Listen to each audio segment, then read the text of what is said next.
I'm Jason. I'm Allean. And this is our love story. My name is Jason Davis and I'm a conductor on the Long Island Railroad. So we actually met by accident. We were supposed to meet up with some friends. Unfortunately, the people that we both have in common didn't show up. I guess the event got canceled or something, and we were the only two people that ended up showing up. So we basically just entertained ourselves until deciding to leave, you know. We just hit it off from there. So it was by luck, by chance. My name is Allean Isaac. I am a graduate gemologist as well as a full-time student. So I'm a graduate gemologist, meaning that I can identify diamonds. I went to school for it. I have an education in gemology, but I have one of the highest degrees that you can get in that particular field, which is called a graduate gemologist. But I put that part-time because now I'm a full-time student. Okay, we met in 2008. 2008, I was actually going through I was married, but we were just kind of going through like really rough times. So Jason and I met during that time frame, but it was never meant to go anywhere. It was just kind of, we were fun with each other. No real feelings or mixed emotions there, but we ended up starting liking each other, like towards that. And it actually came to a point where I had to step back and reevaluate my situation in regards to the marriage that I was in that was ending and myself.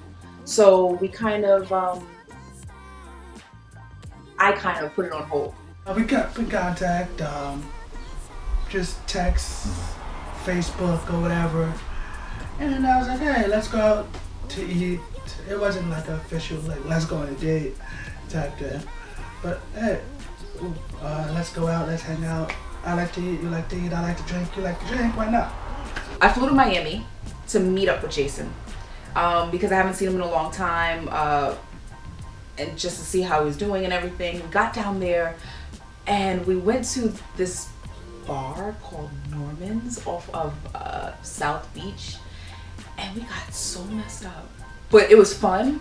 And I think that was our official first date. Yeah, I would have to say that was our official first date. Funny story. My parents had a Christmas party at the house. We had just come back from going out, and my parents had a holiday party, so I was like, hey, there's a whole bunch of people at the house. Hey, come on, let's come in, have a good time, relax, meet the fam. It wasn't like, oh my gosh, we're going to meet your parents now type thing. It was more of, sure, let's go hang out, let's have fun. We weren't officially together. She met everybody in one shot, pretty much. The aunts, the uncles, the cousins, grandparents. It was maybe like, I would say 50 people in this one house. And I walk in with Allean, and it was interesting. I think she handled herself well.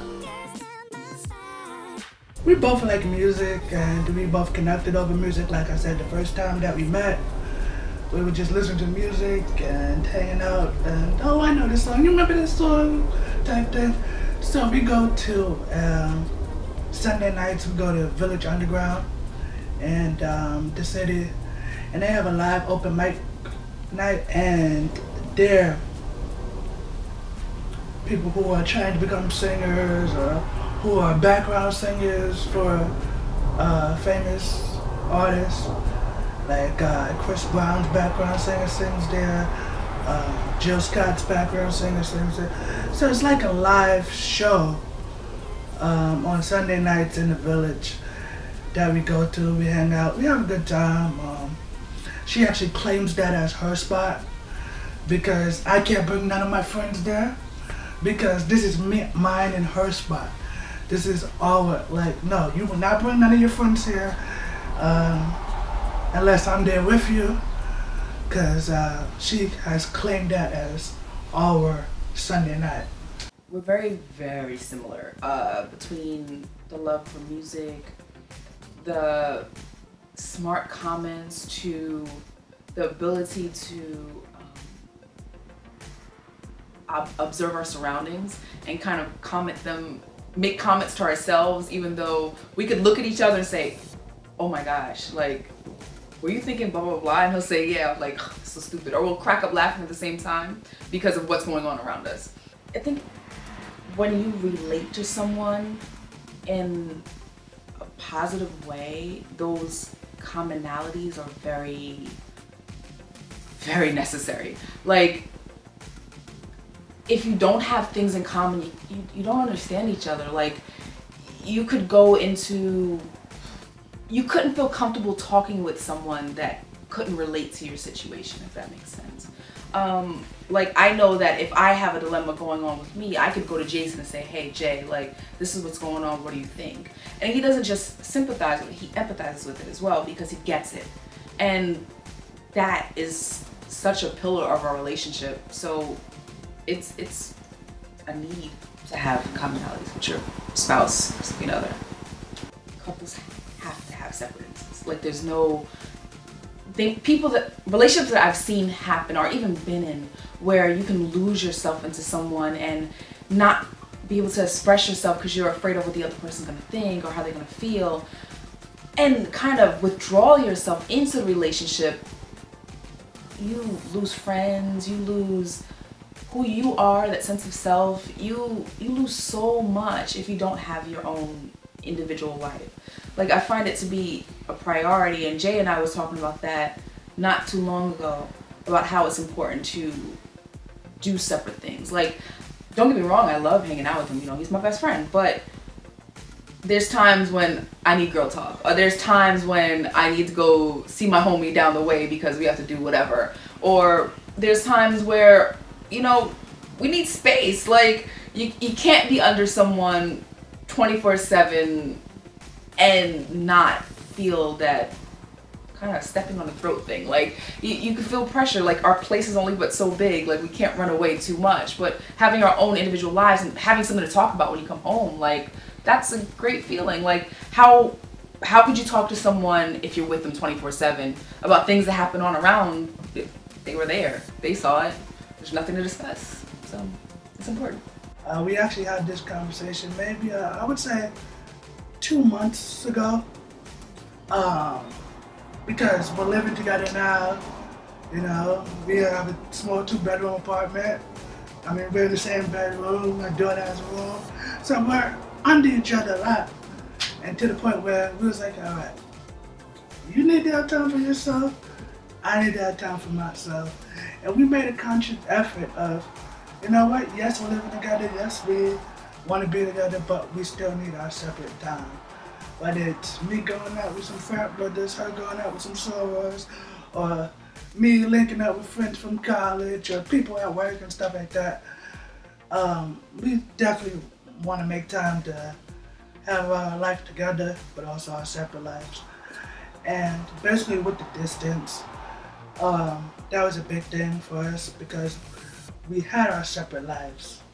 We brought it together, have our family life, and we didn't want to be up under each other because of, oh my gosh, you're in New York now, I can go see you anytime I want type thing, to being well, it's Florida, let me see when I can get a cheap flight type thing, or oh, let me get the time off from work type thing. So it was definitely interesting 3 years.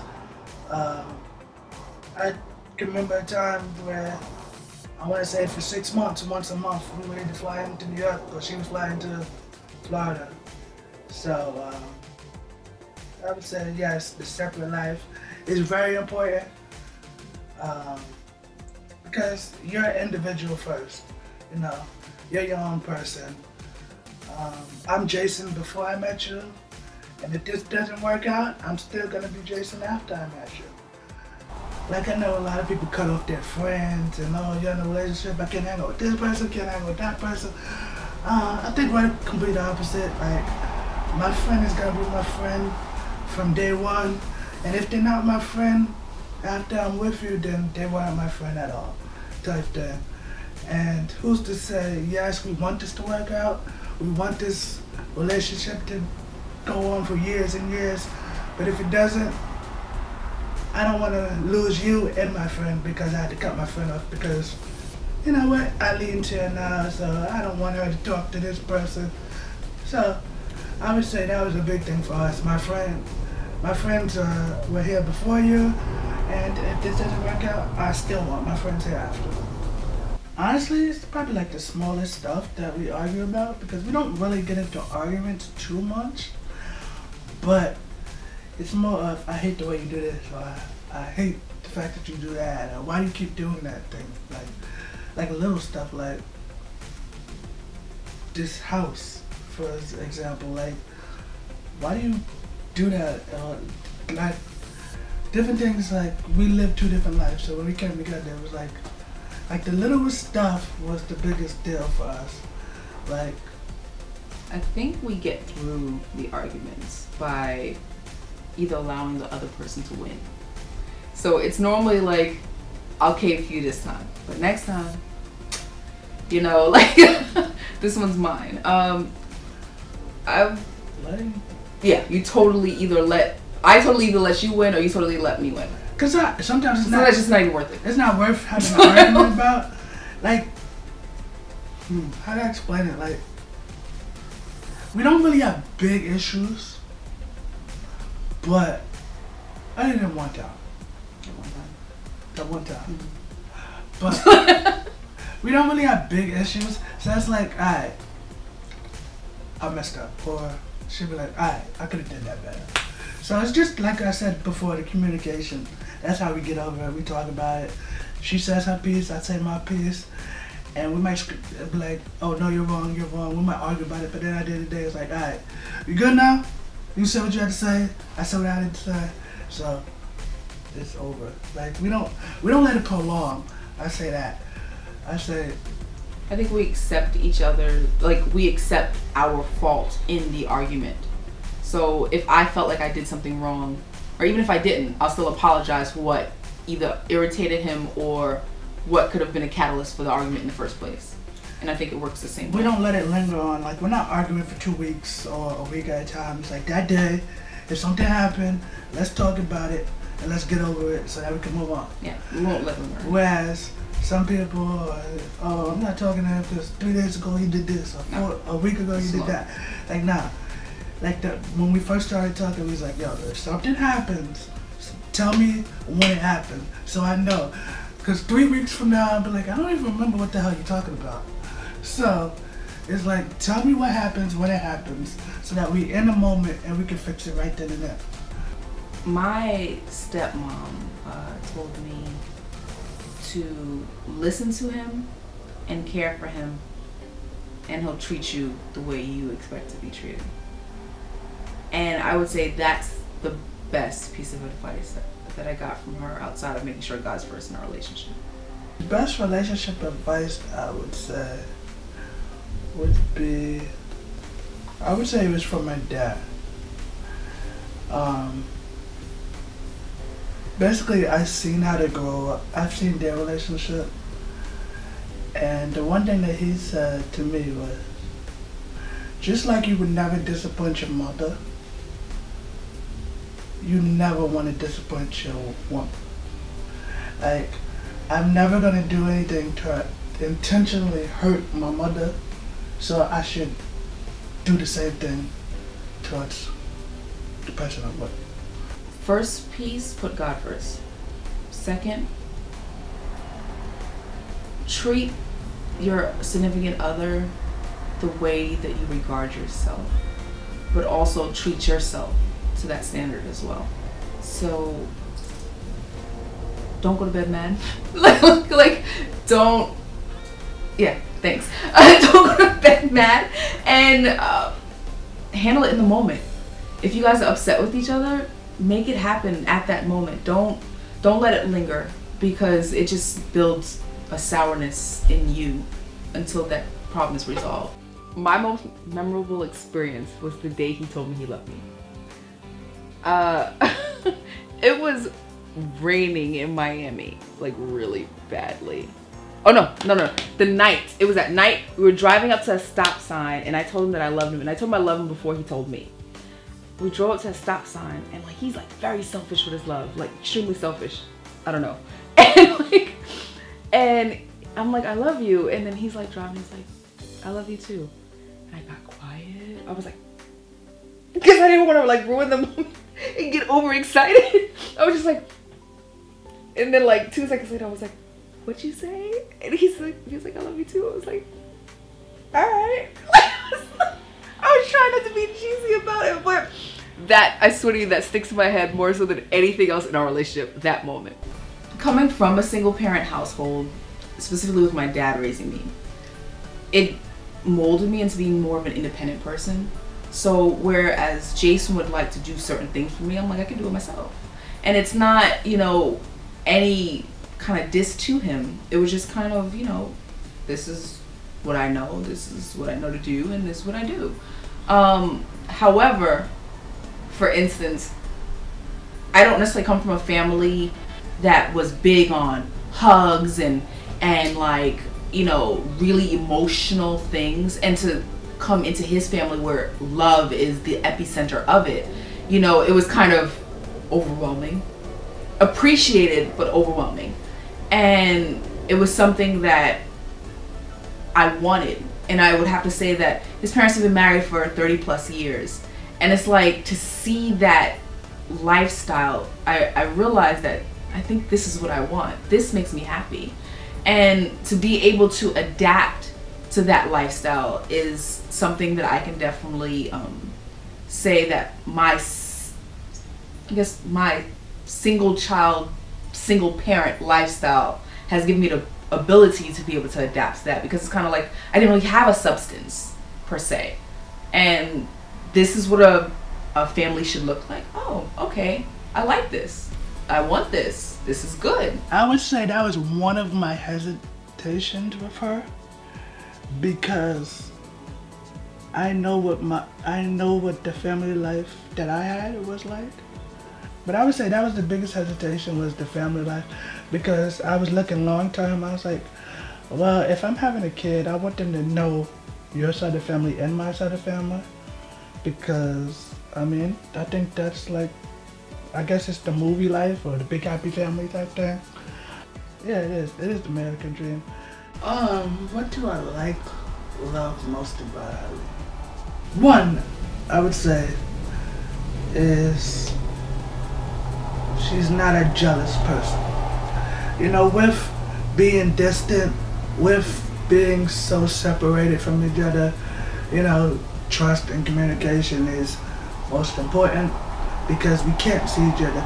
I can have my own separate life, she not know about it. I can only tell, she can only know what I tell her, type thing.